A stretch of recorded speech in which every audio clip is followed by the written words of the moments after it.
तो देखिए, हम बात कर रहे थे प्राचीन भारत इतिहास जानने के स्रोत, जिसमें से हम साहित्यिक स्रोत की बात कर रहे थे। दूसरे खंड में पहुंच गए थे और साहित्यिक स्रोत में हमने वेद पढ़ लिया था, आरण्यक पढ़ लिया था, उपनिषद पढ़ लिया था, स्मृतियां पढ़ ली थी। इन सब की चर्चा हम कर चुके थे। उसके आगे पढ़ते हैं हम कल्पसूत्र। कल्पसूत्र मुख्यतः एक विषय वस्तु है जिसमें यज्ञ से लेकर सामान्य आदमी एवं राजा के कर्तव्य क्या होने चाहिए और यज्ञ संबंधी विधियां क्या होनी चाहिए, न्यायपालिका की स्थापना कैसी होनी चाहिए, इन सभी के लिए अलग अलग पुस्तकों का निर्माण किया गया है, जो कि कल्पसूत्र के अंतर्गत ही 4 भागों में वर्णित है। वस्तुतः ये कल्पसूत्र के ही 4 भाग हैं, जिनको 4 अलग अलग पुस्तकों में संकलित किया गया है। स्रोत सूत्र की बात करते हैं। सबसे पहले कल्पसूत्र की जो टाइमिंग है 600 ईसा पूर्व से 300 ईस्वी के मध्य रचित है। ये लिख लेंगे, नोट डाउन करते रहिएगा। स्रोत साहित्य की बात करते हैं तो स्रोत साहित्य क्या है? स्रोत सूत्र। स्रोत सूत्र मुख्यतः यज्ञ से संबंधित, इसमें क्रमबद्धता का वर्णन है, यज्ञ कैसे करना चाहिए, किस देवता के लिए कौन सा यज्ञ करना चाहिए, यज्ञ की रीति क्या होती है, यज्ञ की विधि क्या होती है, इन सब परंपराओं का वर्णन है। और दूसरी चीज इसमें वैदिक कालीन परंपराओं और धार्मिक रूढ़ियों का भी ज्ञान है। इसका कहने का मतलब ये कि वैदिक कालीन परंपरा, धार्मिक रूढ़ियां जो हम ईश्वर में विश्वास करते हैं और भाग्यवादी जो हमारी परंपरा थी, इसका भी वर्णन मिलता है कि जो करता है ईश्वर करता है, जो गलत होता है वो हमारे बुरे कर्मों का परिणाम है। ऐसी धार्मिक रूढ़ियों का वर्णन स्रोत सूत्र में मिलता है। उसके बाद हम बात करते हैं ग्रह सूत्र। ग्रह सूत्र वास्तव में गृहस्थ जीवन में रहते हुए धार्मिक अनुपालन कैसे कहे, गृहस्थ आदमी जैसे हम लोग हैं वो धार्मिक अनुष्ठान में भाग कैसे लेंगे, धार्मिक कार्यक्रमों को कैसे संपन्न कराएंगे, उनकी जो विधियां हैं तो ग्रह सूत्र में विवरित है। तो ये ग्रह सूत्र के लिए ग्रह सूत्र बना दिया गया है गृहस्थ लोगों के लिए। उसके बाद है धर्म सूत्र। धर्म सूत्र मुख्यतः न्याय का विषय वस्तु है, जिसमें राजा के कर्तव्य, न्यायालय की स्थापना, गृहस्थ कर्तव्य का विवरण राजा का, और उसके बाद इसमें कई चीजें, राजा का उत्तरदायित्व, राजा का उत्तरदायित्व क्या होता है, और निरंकुश, राजा निरंकुश नहीं होना चाहिए, ऐसे तथ्यों का इसमें विवरण मिलता है। फिर आता है सुलभ सूत्र। सुलभ का अर्थ होता है नापने की डोरी। सुलभ सुलभ सूत्र में मुख्यतः यज्ञ की वेदियों को नापने की डोरी से मतलब ये है नापा जाए कि कितनी यज्ञ की वेदियां हो सकती है। जिसमें यज्ञ करते हैं उसे यज्ञ की वेदियां कहते हैं। तो यज्ञ की वेदियां आपने देखी होगी, तो उसको कितना बनाना चाहिए, कितने आकार का यज्ञ वेदी किस देवता के लिए समर्पित है, उसका विवरण इसमें मिलता है। ये आर्यों के ज्यामिति ज्ञान का परिचायक है, क्योंकि ये अनुपात में बनता था। जैसे यज्ञ वेदी ऐसे बना दिए, ऐसे बना दिए कि ये मतलब इंद्र के लिए है और ये वरुण के लिए है, तो यज्ञ वेदियों का विवरण इसमें मिलता है। फिर बात करते हैं भारतीय दर्शन की उत्पत्ति। दर्शन क्या होता है? दर्शन मत होते हैं जिन मत को सत्य माना जाता है, इसमें तार्किक विवरण होता है। ऐसे ही भारतीय दर्शन की उत्पत्ति हुई है कि आत्मा क्या है, जीव क्या है, परमात्मा क्या है, ब्राह्मण की उत्पत्ति कैसे हुई है। तो हम मुख्यतः षड दर्शन को मानते हैं कि यहाँ से भारतीय दर्शन की उत्पत्ति हुई है। षड दर्शन में ही सबसे पहले आत्मा, जीव, जगत, ब्रह्मा इत्यादि को सरल भाषा में समझाने का प्रयास किया गया है। इसमें प्रश्न उत्तर का क्रम है कि आत्मा क्या है, आत्मा को उत्तर दिया जाएगा, ये उत्तर देंगे गुरु।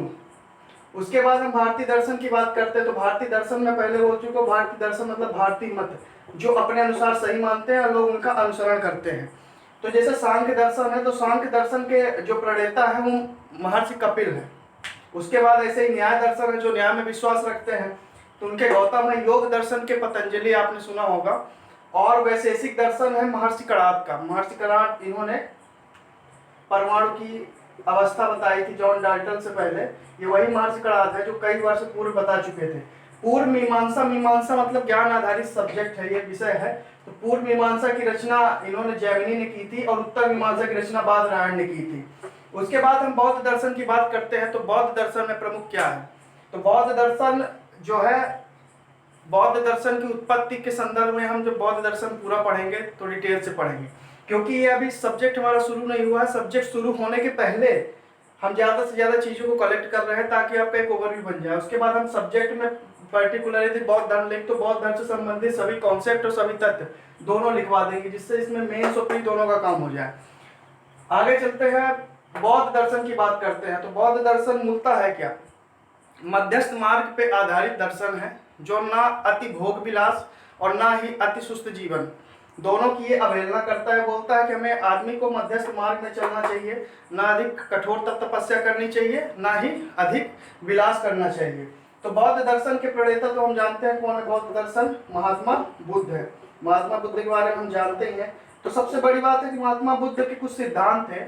सिद्धांत की हम बात करते हैं तो बौद्ध दर्शन में देखिए त्रिरत्न आता है, अष्टांगिक मार्ग आते हैं, 10 शील आते हैं, अनात्मवाद आते हैं, अनिश्वरवाद, मध्यस्थ मार्ग, कर्मांतवाद, ये सब इनके दर्शन है। तो इनके बारे में जब हम बौद्ध दर्शन पढ़ेंगे तो पूरा डिटेल देखेंगे। इसे शॉर्ट में देख लीजिए कि त्रिपिटक क्या है। इसमें त्रिपिटक, बौद्ध दर्शन में त्रिपिटक पहले जान लीजिए त्रिपिटक क्या है। तो जो बौद्ध गौतम बुद्ध ने जो शिक्षाएं दी हैं तो किसी न किसी ग्रंथ में उनका संकलन हुआ है। तो इसी प्रकार की शिक्षाओं का संकलन 3 पुस्तकों में हुआ है। इन पुस्तकों को टोकरी बोलते थे, वहीं से त्रिपिटक शब्द की उत्पत्ति हुई है। इसमें विनय पिटक, शुद्ध पिटक और अभिधम्म पिटक, 3 पिटक हम मानते हैं। तो 3 पिटक बौद्ध धर्म में संकलित किए गए हैं। विनय पिटक में क्या है? विनय पिटक में मूलतः बौद्ध धर्म में जो अनुशासन संबंधी विषय वस्तु है उसको इसमें डाला गया है कि आदमी को अनुशासित जीवन कैसे रहना चाहिए। और ये अनुशासन चूंकि बौद्ध मठ में जो भिक्षु भिक्षुणी रहती थी उनसे संबंधित है। बाकी सामान्य जो बौद्ध विचारधारा को मानते थे वो भी इसे फॉलो करते थे। सुत्त पिटक की बात करते हैं। सुत्त पिटक में क्या है? तो सुत्त पिटक में बौद्ध धर्म के वैचारिक उपदेश, जो धार्मिक उपदेश महात्मा बुद्ध ने अलग अलग समय में अलग अलग संगीतियों में अलग अलग स्थान में दिए हैं उसका इसमें संकलन किया गया। मतलब उसको एक जगह यहाँ लिख दिया गया है ताकि आप आसानी से पढ़ सके। अभिधम्म पिटक की बात करते हैं। अभिधम्म पिटक क्या है? अभिधम्म पिटक में मुख्यतः प्रश्नों के उत्तर का क्रम है, क्या सही है, क्या गलत है, क्या करना चाहिए, क्या नहीं करना चाहिए। उसमें महात्मा बुद्ध के जो सामान्य उपदेश है, सिद्धांत हैं और उनकी जो दार्शनिक व्याख्या है, दार्शनिक व्याख्या मतलब वो अपने मत से अपने अनुसार क्या सही होना चाहिए, क्या नहीं होना चाहिए, उस प्रकार का वो मत देते हैं। इसे ही दार्शनिक व्याख्या कहते हैं। तो बौद्ध मत की ये दार्शनिक व्याख्या इसी में भी वर्णित है। ये 2020 वर्ड का क्वेश्चन है त्रिपिटक एमपीपीएससी मेंस का, तो इसको भी नोट डाउन करते चलना है। अब देखिए कुछ चीजें जैसे बौद्ध धर्म से संबंधित हम पढ़ते हैं तो अश्वघोष के बारे में पढ़ते हैं। अश्वघोष बौद्ध धर्म से संबंधित थे। इनने पुस्तक रची है बुद्ध चरित्र। इसमें बुद्ध के पूरे जीवन का इन्होंने विवरण दिया है। सौंदरानंद और सारिपुत्र प्रकरण, सारिपुत्र महात्मा बुद्ध के शिष्य थे, तो उनके बारे में भी इन्होंने लिखा है। दिव्य बदान बौद्ध धर्म का बहुत ही पवित्र ग्रंथ है। इसमें मौर्य शासक के बारे में लिखा हुआ है और पुष्यमित्र शुंग का उल्लेख मिलता है। तो कुल मिला के राजाओं की वंशावली है इसमें दिव्य बदान में, और ये बौद्ध धर्म का प्रमुख ग्रंथ है। फिर उसके बाद हम बात करते हैं जैन दर्शन की। जैन दर्शन के बारे में बात करें तो जैन साहित्य को हम आगम कहते हैं। उन्हें 12 अंग, 12 उपांग, 10 प्रकीर्ण, 6 छेद सूत्र और 5 मूल सूत्र में विभक्त करते हैं। ये वस्तुतः क्या है? अंग, उपांग, प्रकीर्ण, छेद सूत्र और मूल सूत्र, ये क्या है? खंड है। जैसे 12 अंग लिख दिए गए तो 12 अंग उपांग लिख दिए गए हैं, और ये प्रकीर्ण अलग से चैप्टर ही है। उसके बाद 6 छेद सूत्र, तो जैसे कांड हमारे होते हैं अलग अलग, तो वैसे 6 छेद सूत्र का अलग अलग विवरण दिया हुआ है। 5 मूल सूत्र, तो मूल सूत्र लिख दिया गया, उसके अंतर्गत 5 टॉपिक दिए हुए हैं। तो इस तरह अलग अलग विवरण दिया गया है ताकि आप आसानी से अलग अलग चीजों का अध्ययन करके जान पाए। अंग और उपांग, तो अंग की व्याख्या की गई उपांगों में। एक ग्रंथ लिखा गया जो कि बहुत ही ज्यादा, उसकी मतलब मोटाई बहुत ज्यादा होती थी, तो पढ़ने में बहुत ज्यादा टाइम लगता था और समझ से परे होता था। उसको सरल भागों में व्याख्या कर दिया गया उपांग में। तो मतलब ये समरी मान सकते हैं शॉर्ट में। तो ये 12, चूंकि 12 अंग है तो 12 उपांग भी हो गए कि ग्रंथ का एक एक उपांग है। बाकी प्रकीर्ण अपने आप में विषय है, छेद सूत्र और मूल सूत्र सब विषय है। प्रकीर्ण लिखा हुआ उसके अंतर्गत 10 अध्याय है, उसके बाद छेद सूत्र है उसमें 6 अध्याय है, 5 मूल सूत्र में अध्याय है। तो मूल सूत्र के बारे में आप पढ़ेंगे। उसके बाद मूल सूत्र में मुख्यतः दिया क्या है? तो मूल सूत्र में हो गए वही जैन धर्म के धर्म उपदेश, मतलब जैन धर्म में जो भी उपदेश दिए गए हैं उनका विवरण मिलता है। अब भिक्षुओं, जैन भिक्षुओं के क्या कर्तव्य होने चाहिए, क्या उत्तरदायित्व होने चाहिए, उनका जीवन कैसे उनका जीवन चलना चाहिए, उसके बारे में मूल सूत्र में विवरण दिया हुआ है और इन्हीं को ये फॉलो करते हैं। जैन धर्म के कुछ सिद्धांत की हम बात करते हैं तो अहिंसा, कठोर तपस्या, एकांतवाद, त्रिरत्न, श्वेतांबर, दिगंबर, ये सब आपने देखा ही होगा और इसे हम बहुत डिटेल देखेंगे जब दर्शन पढ़ेंगे। जैन दर्शन, बौद्ध दर्शन, इनकी उत्पत्ति कहाँ से हुई, क्यों हुई और इनका मूलतः लक्ष्य क्या था और ये इनका पतन क्यों हुआ, इसके बारे में बहुत ही डिटेल हम एनालिसिस करेंगे। तो अभी तो केवल ओवरव्यू दे रहा हूँ समझने के लिए।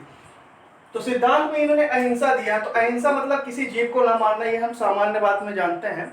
और अहिंसा जैन धर्म का मूल सिद्धांत है। हालांकि बौद्ध धर्म भी अहिंसा में विश्वास रखता है, लेकिन बौद्ध धर्म कुछ इस प्रकार के अहिंसा में विश्वास रखता है कि यदि जीव मर गया है, मृतप्राय हो गया है, तो उसको आप खा सकते हैं। लेकिन जैन धर्म में बोलते हैं कि जीव यदि मर भी गया है तो जीव जीव है, जीव हमें नहीं खाना है। बौद्ध धर्म में भी दो मत है, श्वेतांबर और दिगंबर। श्वेतांबर ये श्वेत वस्त्र धारण करते हैं, और दिगंबर को तो आप जानते हैं ये वस्त्र धारण नहीं करते हैं। और ये इनकी जो सिद्धांत में सबसे कठिन बात है, कठोर तप तपस्या। भी जो जैन है उनका जो रूटीन है, सुबह उठने से लेके मंदिर जाने से लेके भोजन का, और क्या खाना है क्या नहीं खाना, सात्विक भोजन करते हैं, तो बहुत ही कठिन है। तो कठोर तप तपस्या अभी भी इनकी उसमें लागू अभी चल रहा है। अनेकांतवाद इन्होंने सिद्धांत दिया। अनेकांतवाद का मतलब होता है सत्य को परखने के अनेक तरीके हैं। इसे सप्तभंगी मार्ग भी कहते हैं। जब हम जैन दर्शन पढ़ेंगे तो उसके बारे में और डिटेल्स इसको पढ़ेंगे, मेंस का क्वेश्चन ही बनता है, लेकिन फिर भी हम इसके बारे में बता दें। अनेकांतवाद यानी सत्य की अनेक प्रकार से व्याख्या। जैसे चार अंधे आदमी हैं, तो इसमें मैं केवल ओवरव्यू दे रहा हूँ, उदाहरण दे रहा हूँ। चार अंधे आदमी हैं, एक हाथी का पैर पकड़ते हैं चारों लोग। तो चारों लोग क्या कहते हैं, एक अंधे से पूछा जाए कि ये क्या है, तो एक बोलता है ये लकड़ी है, एक बोलता है ये खंबा है, एक बोलता है ये लोहा है, और एक क्या बोलता है ये किसी जानवर का पैर है। तो चारों लोगों ने अपने हिसाब से सही उत्तर दिया है। तो यही बोलते हैं कोई भी जो तथ्य है पूर्ण सत्य कभी नहीं हो सकता, ये मनुष्य के नजरिए पर निर्भर करता है। तो पूर्ण सत्य कभी होता ही नहीं है, जैन दर्शन में कहा गया है। फिर उसके बाद हम बात करते हैं,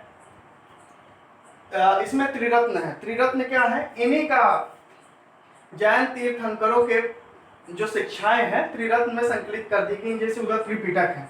तो उसमें त्रिरत्न में क्या क्या है, सम्यक दर्शन, सम्यक ज्ञान और सम्यक आचरण, ये इसके त्रिरत्न है। सम्यक दर्शन क्या है, जो दर्शन जो मत जैन तीर्थंकर दे गए हैं उन्हीं को फॉलो करना है, और जो फॉलो करता है वही सच्चा जैनी होता है। तो जैन तीर्थंकर के उपदेश में आस्था रखना ही सम्यक दर्शन है।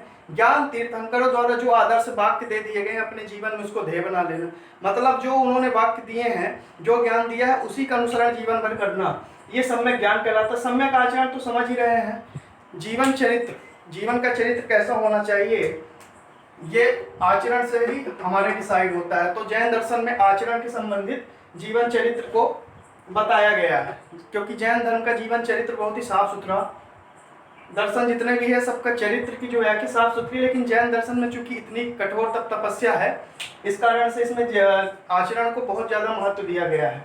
और ये पुनर्जन्म में विश्वास रखते हैं। इनका मानना है कि हम अच्छे कर्म करते हैं तो हमें पुनर्जन्म मिलता है। वहीं बौद्ध दर्शन की हम बात करते हैं, यहाँ देख लेते हैं। तो ये यहाँ पे पॉइंट होगा, पुनर्जन्म में विश्वास नहीं होता है इन्हें। ये बोलते हैं यही पुनर्जन्म में विश्वास नहीं है। ये बोलते हैं कि यहीं पैदा हुए यहीं मर के चले जाएंगे, इसके बाद जीव की उत्पत्ति नहीं होती है। और दूसरी बात है बौद्ध धर्म की बात हम देख लेंगे, पहले जैन धर्म देख लेते हैं, उसके बारे में इसकी भी व्याख्या कर देंगे। तो देखिए, बौद्ध धर्म में पहली चीज तो पुनर्जन्म में विश्वास है। कर्मांतवाद में भी हम जो कर्म करते हैं उसी का फल हम भोगते हैं। इन्होंने जैन दर्शन में ये कहा गया है कि कर्म का फल तो हमें मिलता है, इसीलिए अच्छे कर्म करने चाहिए। उसके बाद बात करते हैं बौद्ध दर्शन में जो ये चीजें हैं एक्सप्लेन करने वाली हैं। तो त्रिरत्न तो त्रिपिटक तो आप समझ ही गए हैं कि बौद्ध धर्म की शिक्षाएं हैं, अलग अलग ग्रंथों में इसे संकलित कर दिया गया है। उसके बाद अष्टांगिक मार्ग, तो उसमें उससे पहले आप पढ़ेंगे कि संसार दुखों से 4 आर्य सत्य आप पढ़ेंगे। 4 आर्य सत्य, ये सब मैं बहुत अच्छे से पढ़ाऊंगा, लेवल का पढ़ाऊंगा, लेकिन फिर भी मैं बता दे रहा हूँ। 4 आर्य सत्य, दुख, दुख निरोध, दुख निरोध गामिनी, अदुख निरोध गामिनी प्रतिपदा। दुख, दुख समुदाय, दुख निरोध, अदुख निरोध गामिनी प्रतिपदा, 4 प्रकार के दुख है। गौतम बुद्ध ने कहा है कि संसार दुखों से भरा है।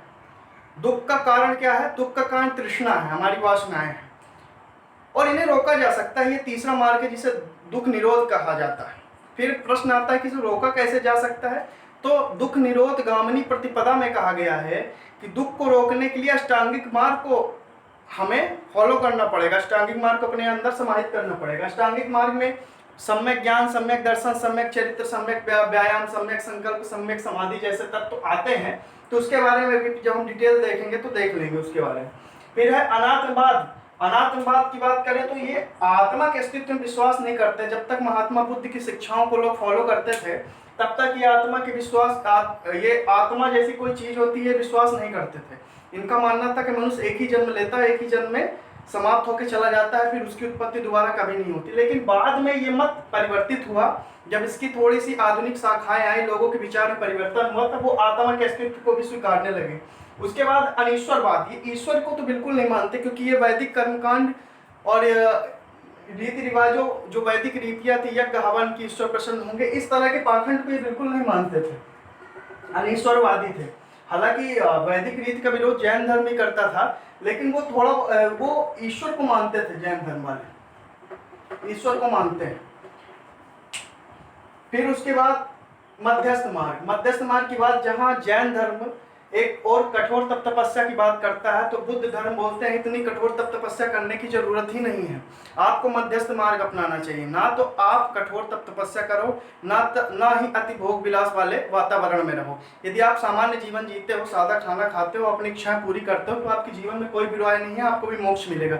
मोक्ष की संकल्पना दोनों में है, मोक्ष दोनों ही प्राप्त करते हैं, जिसमें बौद्ध धर्म में उसे महापरिनिर्वाण कहा जाता है, इसमें मोक्ष को निर्वाण से हम आंकते हैं। उसके बाद हम बात करते हैं कर्मांतवाद। कर्मांतवाद में इसमें सिद्धांत दिया गया है प्रतीश समुत्पाद। बौद्ध धर्म में जब पढ़ेंगे तो प्रतीश समुत्पाद के बारे में पढ़ेंगे।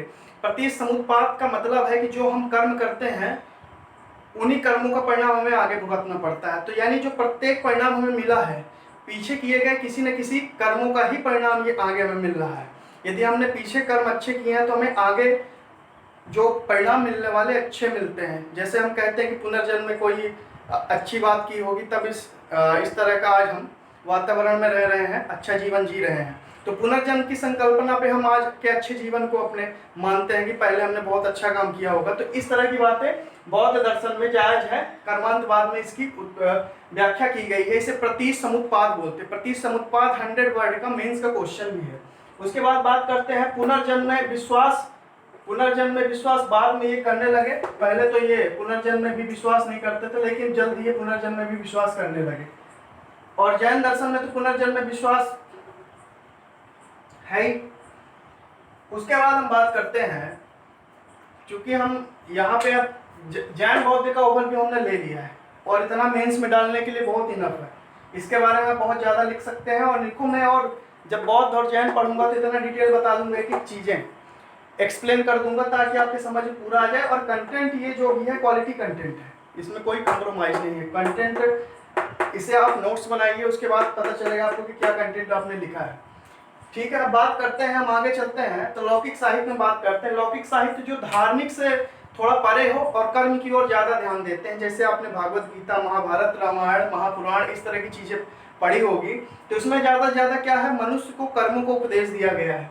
तो उसी क्रम में आप देखें तो सबसे पहले आप ब्राह्मण ग्रंथ भी, इन्हें ब्राह्मणेतर ग्रंथ भी बोलते हैं।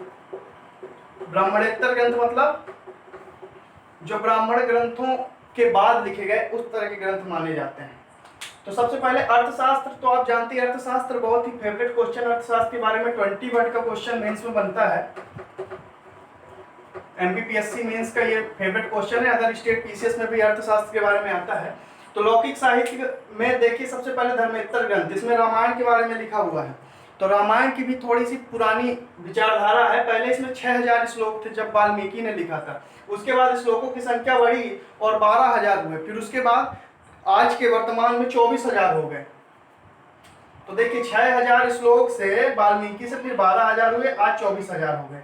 और ये 5वीं शताब्दी बीसी के टाइम पे, यानी 5वीं शताब्दी ईसा पूर्व के समय में ये रामायण की रचना हुई, जो कि महाभारत के लगभग बाद मानते हैं हम। हाँ, इसको बात करते हैं, जब ये 24000 श्लोक इसमें पहुंच गए हैं, 24000 हम श्लोक पढ़ते हैं, तो 24000 श्लोक पढ़ने का हम इसे चतुर्विंशति सहस्त्र संहिता कहते हैं। चतुर्विंशति सहस्त्र संहिता कहते हैं। ये पीटी का क्वेश्चन आता है और मेंस में भी अभी तक इस तरह का क्वेश्चन नहीं है, तो बन सकता है कि चतुर्विंशति सहस्त्र संहिता, चतुर्विंशति सहस्त्र संहिता, इसके बारे में बताना है। महाभारत देखिए इसमें कांड कितने हैं, 7 कांड है। 7 कांडों का विवरण यहाँ दिया हुआ है। बाल कांड, अयोध्या कांड, आरण्य कांड, सुंदर कांड, किष्किंधा कांड, शुद्ध कांड और उत्तर कांड। ठीक है, उसके बाद आता है महाभारत। महाभारत वेद व्यास कृत है, वेद व्यास ने इसकी रचना की है। और जैसा हम जानते हैं कि ये रामायण से बहुत पहले लिखी जा चुकी है। तो महाभारत वेद व्यास ने लिखी है 10वीं शताब्दी ईसा पूर्व में, 10 BC में, और इसे जय संहिता बोलते थे। तो जय संहिता किसका नाम है? ये पीएससी का क्वेश्चन है, पीएससी का आया हुआ क्वेश्चन है। तो जय संहिता महाभारत को ही बोलते थे, जब इसमें 8800 श्लोक इसके प्रारंभिक दौरान में थे। उसके बाद अब इसमें भी 24,000 श्लोक हो गए हैं। जब 24,000 श्लोक हो गए तो इसे भारत के नाम से जाने जाना लगा। 8800 श्लोक में इसे जय संहिता कहते थे। उसके बाद जब 24,000 श्लोक हुए तो इसका दायरा बढ़ा, इसे भारत के नाम से जानते थे। उसके बाद भी फिर 1 लाख श्लोक हो गए। जब इसमें 1 लाख श्लोक हो गए, संकलित कर दिए गए, तब इसे महाभारत के नाम से जाना गया। इसे सत सहस्त्र संहिता भी कहा गया। सत सहस्त्र संहिता, तो देखिए इसे चतुर्विंशति सहस्त्र संहिता, इसे सत सहस्त्र संहिता, क्योंकि 1 लाख श्लोक है। ठीक है, और इसमें मूलतः है क्या?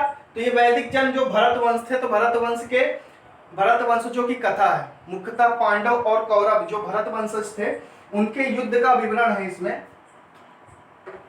जो मूलतः उत्तर वैदिक काल के आसपास का माना जाता है, क्योंकि उत्तर वैदिक काल की जो अवधि है 1000 ईसा पूर्व से 600 ईसा पूर्व की है। इसलिए चलिए हम बहुत महत्वपूर्ण तथ्य पे आते हैं, अर्थशास्त्र के बारे में जान लेते हैं। तो अर्थशास्त्र मुख्यतः है क्या?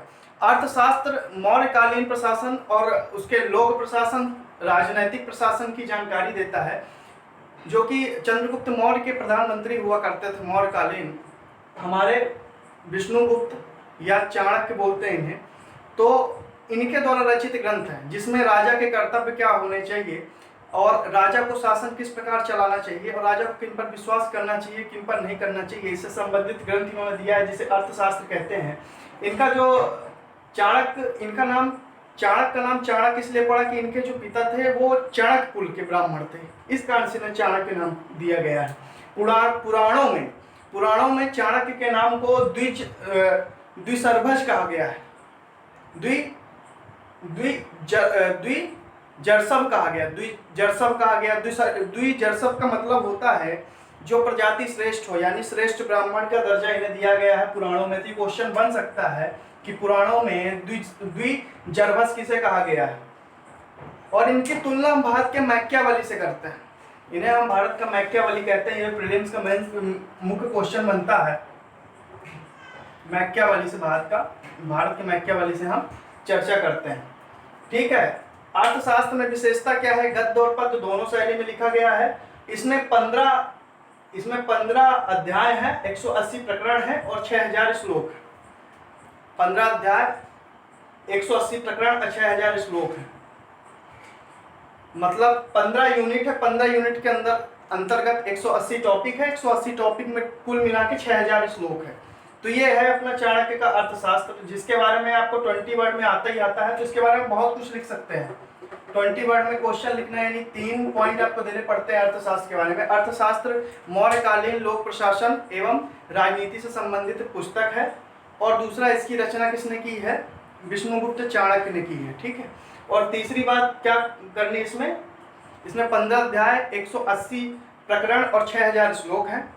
और ये मौर्यकालीन और भी डाल सकते हैं, मौर्यकालीन राजनीतिक स्थिति का स्पष्ट विवरण इसमें है, यानी मौर्यकालीन चंद्रगुप्त मौर्य का पूरा कार्यशैली को इसमें दर्शाया गया है, उसी को वो माना गया है। और बात करते हैं कि राजनीति और लोक प्रशासन की प्रसिद्ध पुस्तक, इसके सब पुस्तक ना आज तक हुई है ना अभी तक होगी। तो ओवरव्यू देख लेते हैं हमने क्या क्या पढ़ा है अभी तक। कल्पसूत्र मुख्यतः ग्रंथ है हमारे जीवन से जुड़ा और राजा के जीवन से जुड़ा। यज्ञ से लेके धार्मिक अनुष्ठान से लेके कर्म से लेके न्याय तक के पूरे ग्रंथ का विवरण हमें 4 पार्ट में मिलता है। स्रोत सूत्र, गृह सूत्र और धर्म सूत्र और शुल्ब सूत्र। इसमें स्रोत सूत्र में हम जानते हैं कि वेद संबंधित कर्मकांड का विवरण मिलता है, वेद कैसे करना चाहिए, वेद का आह्वान करने की विधि क्या होती है, और इसमें वेद करने से क्या कौन से देवता प्रसन्न होते हैं, कौन से देवता नाराज, गलत तरीके से करने पे कौन से देवता नाराज होते हैं, इसका विवरण मिलता है। यानी वैदिक कालीन परंपरा और धार्मिक रूढ़ियों का विवरण मिलता है। और उसके बाद गृह सूत्र। तो गृह सूत्र ये हम लोगों की है, जो गृहस्थ जीवन, मतलब गृह जीवन जब आप जिएंगे तो गृहस्थ जीवन के लिए है। तो गृहस्थ जीवन में भी आप धर्म का पालन कैसे करेंगे, इससे संबंधित ये ग्रंथ है। उसके बाद धर्म सूत्र। धर्म सूत्र में क्या है? धर्म सूत्र में ही राजा के कर्तव्य, उत्तरदायित्व, राजा को न्याय कैसा रखना चाहिए, न्यायपालिका की व्यवस्था, सामाजिक राजनीतिक प्रशासनिक व्यवस्था में न्याय कैसे सुलभ होना चाहिए, इन सब का विवरण इसमें मिलता है। शुल्ब सूत्र की बात करें तो शुल्ब का मतलब नापने की डोरी। तो नापने की डोरी से मतलब ये है कि जो यज्ञ वेदियां बनाई जाती थी, तो अलग अलग देवता के लिए यज्ञ वेदियों का आकार अलग अलग होता था। तो यज्ञ वेदियां जो बनाई गई हैं, तो इसमें यज्ञ वेदियों से संबंधित स्थान, समय, इन सब का वर्णन है कि किस देवता के लिए किस समय और किस स्थान पर यज्ञ का आह्वान करना चाहिए। उसके बाद इसमें आर्यों के ज्यामिति ज्ञान का परिचय। के ज्यामिति ज्ञान यही कि जो ये वेदियां बनाते थे यज्ञ करने वाली, कितनी छोटी कितनी बड़ी, कितने बाई कितनी की, तो ये चूंकि मैथमेटिक में ज्यामिति में आता है, तो ये ज्यामिति ज्ञान का परिचायक है। और आर्य, चूंकि आर्य प्रजाति श्रेष्ठ थे, तो यही सब काम करते थे। फिर उसके बाद षट दर्शन की हमने बात की है, जिसमें से भारतीय दर्शन की उत्पत्ति हुई। दर्शन क्या है? एक मत है जिसे हम सही मानते हैं। उसके बाद अब भारतीय दर्शन में भी देखिए कई दर्शन आते हैं। सांख्य दर्शन, सांख्य दर्शन के कौन है? कपिल हैं। न्याय दर्शन के गौतम हैं। और बात करें योग दर्शन के कौन है? पतंजलि हैं। पूर्व मीमांसा के कौन है? जैमिनी। उत्तर मीमांसा के बाद रायण है। सांख्य दर्शन के कपिल, न्याय, वैशेषिक दर्शन के कणाद। महर्षि कणाद वही है जिन्होंने जॉन डाल्टन से पहले परमाणु की थ्योरी दे दी थी। तो हमारे यहाँ ऐसे महान साइंटिस्ट रहे हैं उस समय भी, हालांकि ये धार्मिक ग्रंथ इन्होंने लिखा है, लेकिन उस समय भी इन्होंने परमाणुवाद की व्याख्या कर दी थी। त्रिपिटक बौद्ध धर्म में पढ़े। त्रिपिटक बौद्ध धर्म की शिक्षाओं का संकलन है जो 3 पिटक में कर दिया गया है। बौद्ध धर्म के कुछ सिद्धांत है। अहिंसा में विश्वास रखता है, लेकिन मरे हुए जीवों को खाने में इनमें कोई आपत्ति नहीं है। अष्टांगिक मार्ग की व्याख्या की गई है कि दुख से बचने के लिए 8 मार्ग आपको अपनाने चाहिए। उसके बाद 10 सील। 10 सील में क्या क्या आता है? यही कि सुप्रत बिस्तर पे न सोना, स्त्री संसर्ग से दूर रहना, और जमीन में सोना, है ना, चोरी न करना, वस्तु संग्रह न करना। इसी सब के जो सील है यानी नियम है, 10 नियम इनको बोलते हैं। तो सादे जीवन जीने के लिए 10 नियम, 10 सील बौद्ध धर्म में दिए गए हैं। अनात्मवाद की बात करें तो ये आत्मा के अस्तित्व को स्वीकार नहीं करते हैं। ये बोलते हैं कि एक ही जीवन होना है और इसी में हमें मर के चले जाना है। उसके बाद हालांकि जब इसका थोड़ा सा एडवांस फॉर्म महायान वगैरह आते हैं, हीनयान महायान जब पढ़ेंगे तो महायान आता है, तो उसमें फिर आत्मा की हम बात करने लगते हैं, आत्मा विश्वास करने लगते हैं। अनिश्वरवादी है, ईश्वर की सत्ता को नकार देता है। बोलते हैं प्रकृति में कोई ईश्वर नहीं है, जो कर रही है सिर्फ प्रकृति कर रही है, प्रकृति सबसे बड़ी परिचालक है। उसके बाद मध्यस्थ मार्ग की इन्होंने बात की है। मध्यस्थ मार्ग में इन्होंने कहा कि ना तो बहुत कठोर तपस्या करो और ना ही बहुत भोग विलास करो, बीच का जीवन जियो, सादा, जितना खाना उतना खाओ, जितना पहनना उतना पहनो। उसके बाद कर्मांतवाद, जिसे प्रतीत समुत्पाद बोलते हैं कि आप जो कर्म करते हो उसका फल हमें आगे मिलता है। प्रतीत समुत्पाद के बारे में इसमें दिया गया है। पुनर्जन्म में विश्वास रखते ही रखते हैं। जैन धर्म में भी कुछ इसी प्रकार की बातें हैं। जैन धर्म के जो मूल ग्रंथ हैं, जहाँ से हम शुरू करते हैं, उन्हें आगम बोलते हैं। आगम में भी क्या है? 12 उपांग है, फिर 12 अंग, 12 उपांग, 10 प्रकीर्ण, 6 छेद सूत्र, 5 मूल सूत्र। तो इसके बारे में पर्टिकुलर ये ग्रंथ ही है, मगर 12 अंग 12 उपांग। तो 12 अंग जो ग्रंथ लिखे गए, चूंकि बहुत ही मोटे और थोड़ी सी भाषा इसकी जटिल है, इस कारण से इसका अनुवाद एक सारांश के रूप में उपांगों में किया गया है, जिसे आप आसानी से पढ़ सकते हैं। मूल सूत्र क्या है? मूलतः जैन धर्म के जो उपदेश है, अब भिक्षु भिक्षुणी के लिए क्या नियम, क्या उत्तरदायित्व होने चाहिए, मूल सूत्र में लिखा गया है। सिद्धांत की बात करें, अहिंसा की बात करते हैं, किसी जीव की हत्या न करना। उसके बाद कठोर तपस्या इनमें चलता ही है, आज भी चल रहा है। अनेकांतवाद मतलब सत्य को परखने के अनेक तरीके हैं। हर व्यक्ति के नजरिए में सत्य अलग अलग हो सकता है। त्रिरत्न की सम्यक दर्शन, सम्यक ज्ञान, सम्यक आचरण, ये आधारित है कि हमारे जो जैन तीर्थंकर हैं जिस प्रकार का वो आचरण कर गए हैं, जैसा ज्ञान दे गए हैं और जैसे मत को वो बता गए हैं, उन्हीं को फॉलो करने वाला ही सच्चा जैनी है। पुनर्जन्म में विश्वास रखते हैं और कर्मांतवाद में भी कि ये जो भी हम करते हैं उसकी फल हमें मिलता है। इसलिए ये बहुत कठोर तपस्या करते हैं कि जीवन को ज़्यादा से ज़्यादा कष्ट दिया जाए ताकि हमें अच्छे फल प्राप्त होते चले। फिर हम बात करते हैं लौकिक साहित्य की, जो धर्मेतर ग्रंथ या ब्राह्मणेतर ग्रंथ मतलब बाद के ग्रंथ लिखे गए हैं, जिनका विषय कर्म आधारित या परिवार आधारित होता था। जिसमें सबसे पहले आता है रामायण, जो कि वाल्मीकि कृत है। जब रामायण में 6000 श्लोक थे, तब वाल्मीकि ने इसे 6000 श्लोकों में से पहले लिखा था। बाद में ये 12000 और फिर ये 24000 श्लोकों में संकलित हो गया। जब ये 24000 श्लोकों में पहुंचा तो इसे चतुर्विंशति संहिता कहा गया और इसे हम महाभारत के बाद मानते हैं। इसमें 7 कांड है, बाल कांड, अयोध्या कांड, आरण्य कांड, सुंदर कांड, किष्किंधा कांड, शुद्ध कांड और युद्ध कांड। महाभारत की बात करें तो वेद व्यास द्वारा रचित है महाभारत और 10वीं सदी में है ना, 10वीं सदी BC में, 10 सदी ईसा पूर्व में है। फिर जय संहिता तब इसे बोलते थे जब इसमें 8800 श्लोक इसके प्रारंभिक अवस्था में हुआ करते थे। उसके बाद इसकी संख्या बढ़ी और ये 24000 श्लोक इसमें हो गए, 24,000 श्लोक महाभारत में हो गए, तब इसे भारत के नाम से जाना गया, भारत। उसके बाद जब इसमें 1,00,000 श्लोक हो गए तब इसे महाभारत, क्योंकि 1,00,000 श्लोक 24,000 से बहुत ज्यादा होते, इसलिए इसे महाभारत के नाम से जाना गया, महाभारत की संज्ञा दी गई। और इसे इसी कारण से सप्तसहस्त्र संहिता कहा गया, क्योंकि 1,00,000 श्लोक होने के कारण इसे सप्तसहस्त्र संहिता कहा गया। जबकि 24,000 श्लोक होने के कारण रामायण को चतुर्विंशति संहिता कहते हैं। इसमें क्या है कि वैदिक काल में भरत जन्म हुआ करते थे, भरत जन्म में कौरव पांडव हुआ करते थे, तो इन्हीं के बीच के युद्ध का विवरण दिया हुआ है, जो कि उत्तर वैदिक कालीन परंपरा के बारे में है। फिर हमने पढ़ा अर्थशास्त्र के बारे में, जो कि चाणक्य के समय से है। चाणक्य हमारे चंद्रगुप्त मौर्य के प्रधानमंत्री थे। उसके बाद है इस अर्थशास्त्र में क्या है, तो मौर्यकालीन लोक प्रशासन और राजनीति का विवरण दिया है, और राजनीति किस प्रकार करनी चाहिए इसका भी विवरण मिला है। चाणक्य के बारे में बात करें तो चाणक्य का चाणक्य नाम इसलिए पड़ा कि उनके पिताजी चाणक्य कुल के क्षत्रिय थे। और ये दूसरी चीज है कि राजनीतिक लोक प्रशासन की प्रसिद्ध पुस्तक है, गद्य पद्य दोनों शैली में है। इसमें 15 अध्याय, 180 अधिकरण या प्रकरण या 6,000 श्लोक है। 15 180 प्रकरण यानी 15 टॉपिक है, उसके अंतर्गत 180 अध्याय है, और उसके बाद उसमें 6,000 श्लोक है। 15 यूनिट के अंदर भी 15 यूनिट और 180 प्रकरण है, 6,000 श्लोक है। तो ये था हमारा पूरा ओवरव्यू। इसके बाद हम आगे चलेंगे। अभी प्राचीन भारत इतिहास का जो हम पढ़ रहे हैं अभी खत्म नहीं हुआ है, मतलब अभी हमने इतिहास शुरू नहीं किया है। इतिहास शुरू करने के पहले ओवरव्यू है, इसमें सब क्वालिटी कंटेंट रहेगा, और कंटेंट इतना ज़्यादा रहेगा किसी प्रकार के किसी भी स्टेट पीसीएस के क्वेश्चन सॉल्व कर पाएंगे। तो आज के लिए इतना ही, धन्यवाद।